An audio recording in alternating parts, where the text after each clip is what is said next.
அனைவருக்கும் வணக்கம். ஈஸியாக வடகம் போடுறது எப்படின்னு சின்ன வெங்காயத்தில் போடாமல் பெரிய வெங்காயத்தில் எப்படி போடலான்னு பார்க்கலாம். வெங்காயத்தை நல்லா உரித்து கழுவி இந்த மாதிரி பொடியாக அரிஞ்சிக்கணும்.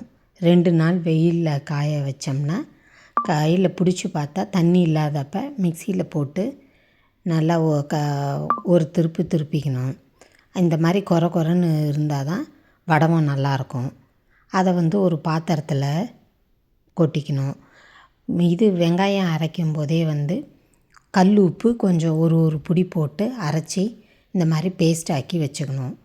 இதில் நம்ம துவரம்பருப்பு, உளுந்து, மஞ்சத்தூள், கடுகு, சீரகம் இது எல்லாத்தையும் இப்போ போட்டு பிசைஞ்சு வச்சிடணும்.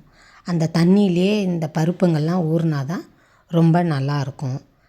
இந்த மாதிரி நல்லா பிசைஞ்சு வச்சுக்கணும்.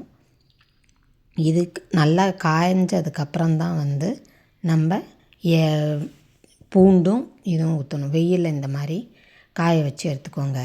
இந்த பதத்துக்கு காய்ஞ்சதுக்கப்புறம் அதை ஒரு தட்டில் கொட்டி அதில் பூண்டை ஒன்றும் பாதியமாக நல்லா தோலோடு அரைச்சி அதில் சேர்த்துக்கணும். விளக்கெண்ணெய் கொஞ்சம் சேர்த்துக்கணும். விளக்கெண்ணெய் உடம்புக்கு ரொம்ப நல்லது. அதனால் விளக்கெண்ணெய் சேர்க்கணும்.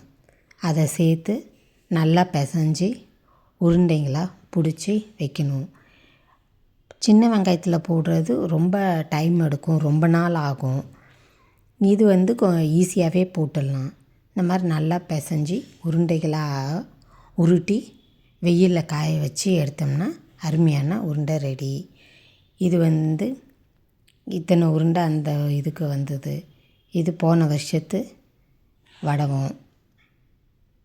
எப்படி இருக்குன்னு எல்லாம் செஞ்சு பாருங்கள்.